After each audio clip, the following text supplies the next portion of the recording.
taking the tournament home. I had Thieves actually in my bracket as I had Optic and Thieves in the grand final, but I had Optic winning the final 4-2. So does that make me the world's biggest jinx because Thieves end up winning 4-2? See, look, you bring it on yourself, man. I know. I kind of play into it. I think you might be the biggest jinx I know. I kind of like it a little bit. I kind of like you guys thinking that I'm a jinx. But yeah, LA Thieves come in. They clean up Rocker. It was a big match for Rocker. But looking past that, there's a 3-0 New York versus Vegas. That was a little surprising. I'm not going to lie. That being said, we always do discuss New York and how they're a team that's like one day they can look on top of the world, one day they can look pretty lackluster. I mean, New York gets fourth at the tournament. They've had a little bit of a rocky road. I'm not talking ice cream. That's a good fucking ice cream. Yeah, I'm not talking ice cream. But yeah, they come in, they win the first major, and then they get, 12th and 8th or 8th and 12th? I don't remember the exact order. But now, finally starting to show some form again. They end up getting top 4. And a big win over Vegas. Vegas needed that win very badly. And they get 3-0 stomped. It's not how Vegas just didn't really look like the Vegas we saw online this week. Yeah, no, I mean, Vegas really kind of bottled this one. They were obviously in a really tight race with Rocker, and now Rocker taking a little bit of a lead, 20-point lead, and especially going into Vegas' schedule going forward. We'll talk about them more a little later because we want to talk about their schedule. They have the gauntlet coming up. They have a really tough stage, so for them to come out to the major and lose 2 matches in a row. Hardest schedule. Tough one. FaZe Surge, FaZe 3-1. I think FaZe bounced back. Surge obviously 3-0 kind of. Can I just say, Damon just walked by our glass and doors. He's moonwalking that way, just like dangling like a little like a Slim Jim as his. Talk about checking out. Picture Karma and his wife walking in front of him, and Damon moonwalking with a Slim Jim. Dude, that guy's a fucking nut. Yeah. Next up, let's get back on track. We had Optic Texas taking on the Boston Breach. This series got a little bit sketchy.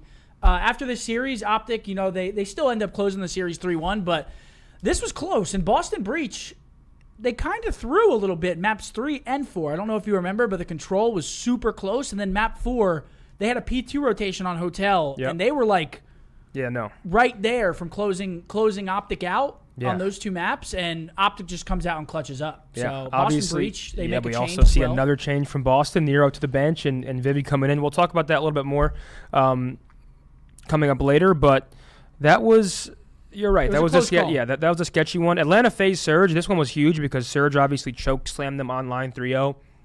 People were talking about FaZe looking vulnerable. They come in, they make a statement, 3-1 versus Surge. Slasher plays well. A lot of people been on Slasher as well. Slasher comes in, they play well, they beat the Surge. Let's kind of speed these up a little bit. We don't got to go through all of them, man. I mean, Surge and LAG go last map, they win 3-2. Florida beat Vegas 3-2. That's a huge one. Florida was down 5-2 last map, Fortress Search. Vegas absolutely bottled that one, and it could be the reason they don't attend champs. So I mean, that was a huge match and a huge blunder from the side of Vegas. That alone, we talk about Call of Duty and how fickle and slippery that slope can be whenever things start going wrong. And, they're up 5-2 on map 5, Vegas, to keep their tournament lifeline alive. And they end up just came back on. And those 4 rounds for Vegas, I bet you they went like that. Like, it happens so fast. And then you're just sitting there with your hands in your head. And on a map like Fortress, you should be guaranteed a round win. Like, go plant the bomb A. Like, it was a serious blunder. Rocker 3-0 London. I don't think we have much to discuss there. Yeah, not a surprise there. Ultra 3-1 Breach. I think that was sort of one of our favorite matches. A little bit of a rivalry match as well. Yeah, we wanted to see how that ended, and Toronto obviously come out 3-1, and like we said, Boston end up making a change. But what matches stood out from you on the next day? I mean, Friday, this one stood out to me a lot. The Minnesota versus Seattle Surge. We saw Mac in that 1v1. I think it was 4-4, the 4-4 round, and things just go wrong. Things go wrong. It was 4-3. Yeah, it was tough, man. He had that grenade. Probably could have found the better of Afro. That being said, it happens to everybody. Has happened to all of us. Yeah. He obviously received a bunch of flack for that, but was a tough one for my boy. And obviously, Surge go home a little earlier than we thought they'd be going home. Yeah, Zin, keep breaking down some of these matches. I'm actually going to go pull that one up for the deep dive. Keep going through them. Ultra 3-0 against Florida. No surprises there. Thieves FaZe. I think everybody was excited to watch the battle of the Red Sea, the Red Wedding, if you will. And Thieves come out 3-1, played pretty well. FaZe, sort of as the tournament went on, I think FaZe looked more and more vulnerable. We obviously saw them lose to Optic on the final day. 3-0, Optic Texas over New York. Huge match there. FaZe 3-2 over Ultra. That was a close one. I mean, all these were great.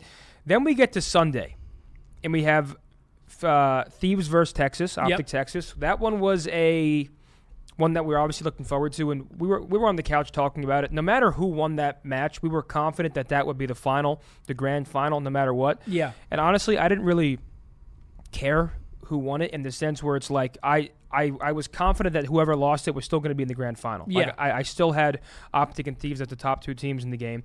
Thieves obviously closed that one out 3-1. It was a close series, but Thieves looking lights out. FaZe New York. FaZe actually clutched up and win that one 3-2. So that one goes down to the wire. We obviously saw Beezy single-handedly clutch the Hotel Search and Destroy. Drops, I believe, 16, 17 kills. Has a 1v3, a 1v4. Beezy was doing his thing. I mean, that guy was single-handedly putting on a show on the side of FaZe. Some huge clutches down the line. I think he gets, a 1v3 and a 1v4? Was it in the same map? Yeah, it was same map, 1v3, 1v4. I mean, Beezy single-handedly won FaZe the map.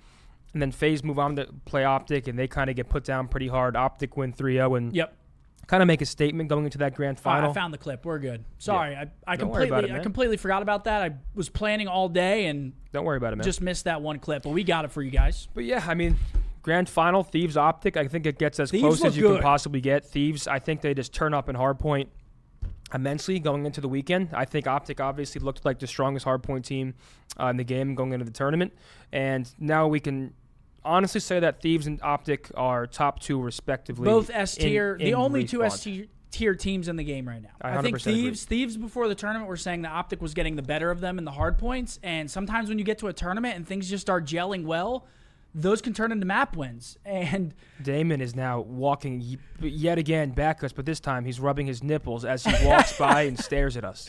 Yeah, thank you, Damon. Damon. Thieves look phenomenal. You can't take anything away from them. Bruce was a little bit unhappy about the format. He says that it's a Neslo format because the last three maps are search, control, I search. will say it now. One more hard point, one less control. I don't know. I feel like you have to have like two controls. What did I tell you I'd rather watch than a whole lot of different things? Yeah, I would rather watch a lot than watch control. Honestly, I have to be honest. I'd much rather prefer. I think hard point and search are the most competitive game modes we have, especially based on the maps we have in the game. Yeah. So I would like to see one less control. Honestly, good luck getting that changed. We're not opening this can of worms, but please, 2 best of 5s, bring it back. It is not difficult to understand. It's actually very simple. It's 2 best of 5 series. He's spitting right now. I mean, unless you're a newborn, it's not the hardest concept to grasp, and it's by far the best possible format for Call of Duty. Yes. I agree. So bring back 2 best of 5s. At the very least, bring back best of 9. Best of 7, shit. As Cammy would say, off shite. Yes. I agree with you there. I think 2 best of 5s would make things a lot better for the players. Honestly, for the viewers at home as well. You want to see high octane gameplay out there, and 2 best of 5s would really deliver that for us. It puts so much pressure on both series instead of just one prolonged one, because obviously that can get out of hand really quickly. But that was our weekend review. Congrats to Thieves again for winning the tournament. Dominant showing, man. Dominant. They look great, and Optic also look great. And those two teams just look like they're in a league of their own at this moment, and I think that we're going to see that battle again moving on here down the road. And I think everybody, just to touch real quick on that, just like to finally end this segment, I think people overthink the living shit out of like a series like that, and they see Thieves versus Optic, and they're like, why can't Optic win? Like, how do they play second again? We're playing competitive Call of Duty. The skill gap is already low, and these two teams have managed to still like assert dominance despite the low skill gap. Yeah. So when you have 2 Goliath teams going back and forth, Thieves and Optic, I thought it was going 7. I think either team could take it on any given day. Like, it's not like this team is so much better than this team. They came out firing. That's on that how Call day. of Duty is. And if these teams face off 10 times, I think they go 5 for 5 with their current form. And that's how a lot of things are. I feel like a lot of things. Whenever teams are at that caliber, it's whoever just shows up on the day. And Thieves, they came out and they played red hot. Yeah, but no holy shit, was it a spectacle.